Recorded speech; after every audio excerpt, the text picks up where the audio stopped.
Hello everyone, welcome back to Chessbox Worldwide channel. Today I'm showing a game between national coach Wanyama Harold and the coach of Macquarie University, that is Coach Turyahabwe, the IA International Arbiter. This is the Innovation Cup round 2. So in the white pieces is FIDE Master Wanyama Harold. So Harold opens with D4 and D5 from IA, and C4, then we see C6 Slav defense. Knight comes to C3, knight F6, and knight F3. In this position, we see potential moves. Bishop comes to G4, bishop can still come to F5, E6 can be played, taking us to the semi-Slav defense. Harold takes C3, and Coach Chris goes ahead and plays E6, the same Slav defense. So in this position, he goes ahead and plays bishop pin to knight, bishop and pin step to knight, E3, planning to go ahead and play queen C2, bishop D3, then you see knight D7, queen C2, at the same time it goes play B6. So here we can have long castling, we can have bishop D3, we can have pawn coming to H4 and instant attack. All these are potential moves in the position. Let's see what FM Wanyama Harold chooses in the position. So he takes his time, then he plays long castling. So short castling by far is the best move played in this position, but this is going to be a very interesting attacking game. So short castling is seen on the board, and now Harold has to pick on. He plays bishop d3, and in this position Chris goes ahead and plays h6. So bishop can maybe retreat or either play h4. Let's see what he chooses. Play h4, pawn takes, and then bishop takes. So bishop is untouchable. That's why you see Coach Chris plays pawn comes to b5, and then bishop comes to e2 is a nice move, trying to take control of the diagonal, which you can see here. So bishop still comes back, and now you see bishop, which is on g5, is untouchable. In case we take the bishop, then pawn takes, and you see the queen and the rook, all of them will be on the king side. That's why taking the bishop will be suicide. So you can't go ahead and take the bishop. So Coach Chris assesses the position and goes ahead and plays pawn comes, king goes to b1, then pawn goes to f4. Who reaches first? So in this position, Harold tries to assess it, and he has to think accordingly. He plays g4, and then Coach Chris blunders a pawn and he plays pawn comes to b4. Harold takes the pawn, and now there are two potential moves in the position. Knight can take the pawn, which is on g4. At the same time, queen can come to f5, attacking the knight, which is on f4, as you can see on the screen. So let's see if Coach Chris would try to think. In case of knight takes, then knight can still come in, opening up to attack the knight. In case of pawn takes, the rook attacking the knight. It's just interesting. So let's see, bishop takes, queen comes, and then bishop takes. So in this position, you have to go ahead and either think of another move. So knight takes, and you see now the potential g5 can be thought of in the attack. Also remember, the knight will be hanging, so he goes ahead and defends knight first.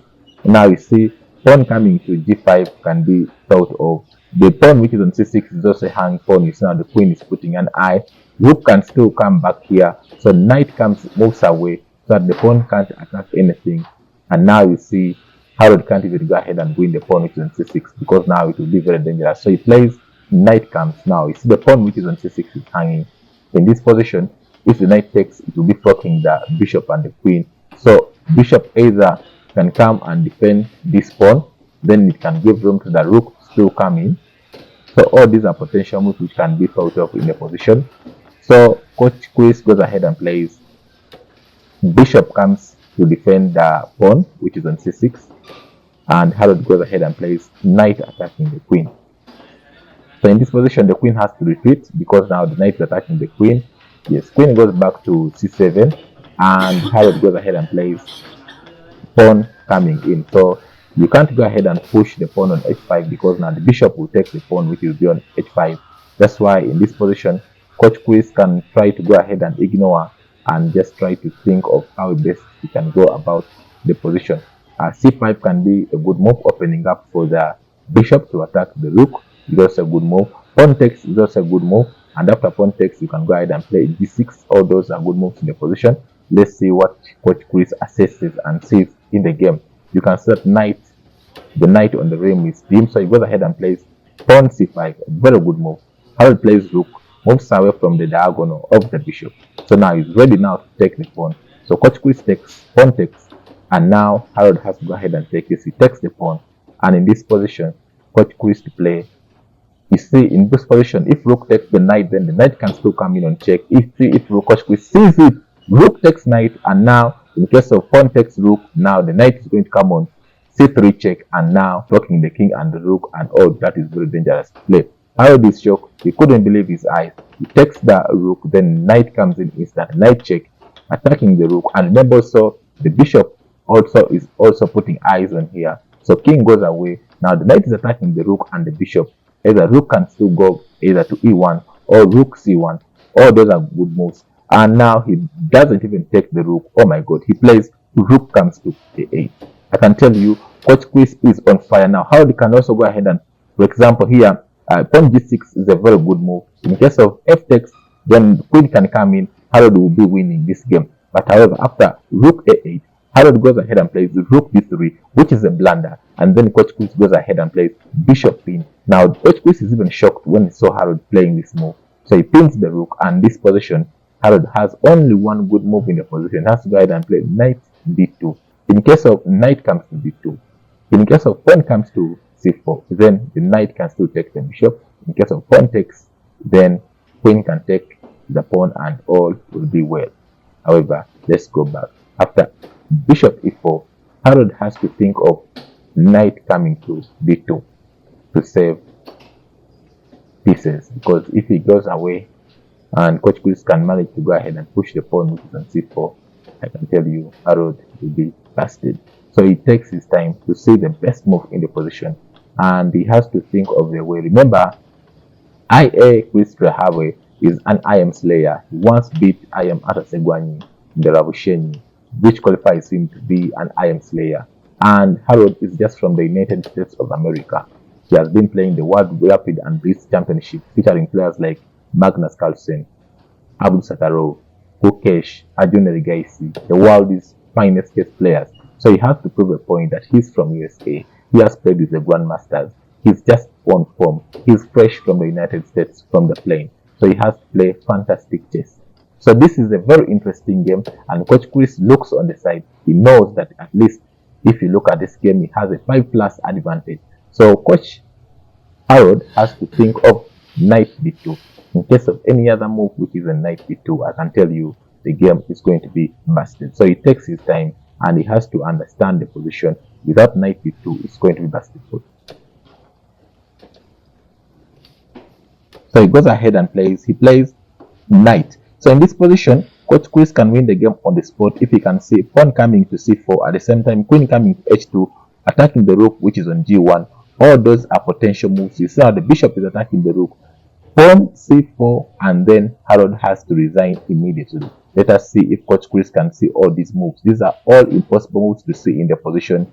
If you look at the clock, coach Chris has 6 minutes, Harold has 3 minutes. We don't know if in the 3 minutes time difference he can be able to see this move. If any pawn pushes, the bishop can still pick the pawn which is on g6.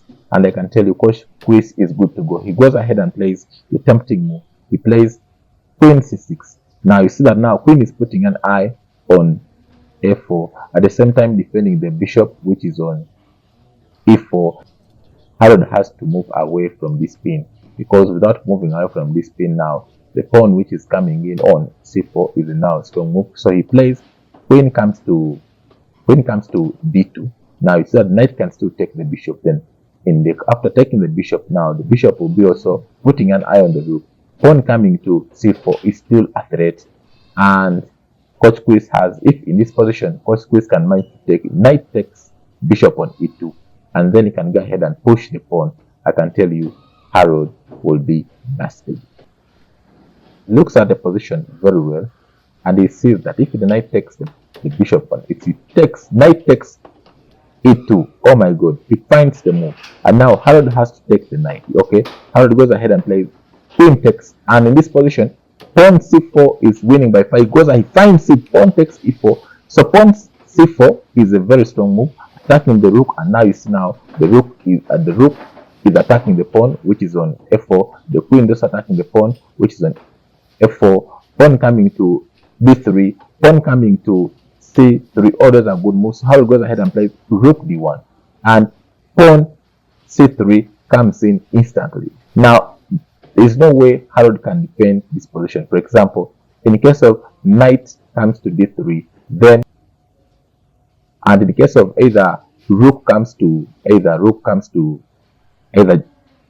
e1, then b3, then b3 can be played. And you see now the pressure is too much. And also in the case of pawn coming to b2 is also good. Going over now, the bishop will be putting an eye on this, and I can tell you that white will be busted. Let's go back. After pawn c3, Harold knows it that he can't defend the knight, which is on b2. In case he defends the knight, black wins the game instantly. Today, black has played very well.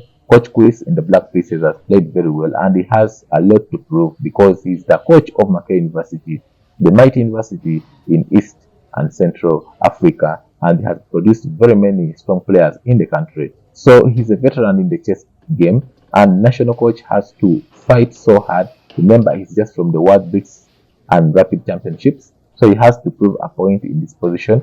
Now, Coach Chris believes that now he has at least a win the game. Even bishop coming to f3 is also a good move. All these are good moves. Now, pawn is eyeing the knight, which is on b2. The queen is also eyeing the pawn, which is on f4. Pawn coming to b3 is also a good move. All these are potential moves, and Harold has no counter attack. Harold plays rook, gives up the knight. So Chris takes the knight, queen takes, and then he takes the pawn. And now pawn b3 is the main threat by far by black. So Harold can either think of rook comes to c7 and either pawn coming in. So he plays pawn f3. Then if in case bishop doesn't take the pawn, then he's willing to go ahead and play e4 and it's good to go. So Coach Chris has to think about it. Remember, all these are potential moves in the position. f3, you have to take the pawn on f3.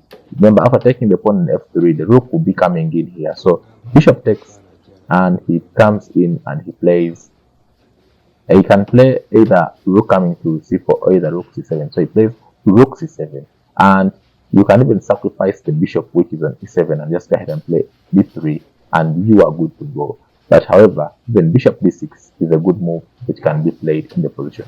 So Coach Chris tries to assess the position, and he tries to look out for the best. He plays bishop d6. So the best move in the position is coming back with either rook coming back to c4 or either playing d6. All those are good moves in the position.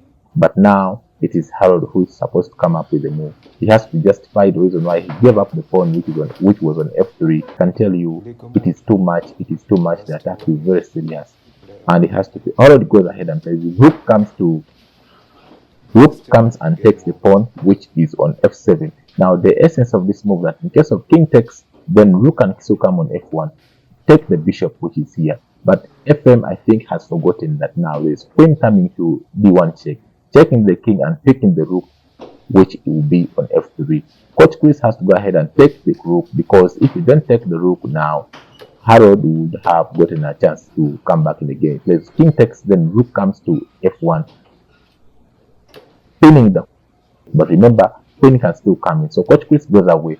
In case of rook takes, then queen comes to d1 and it will be busted. So if FM blunders the rook and plays rook takes, then queen comes to d1, checking the king and also threatening to take the rook on f3.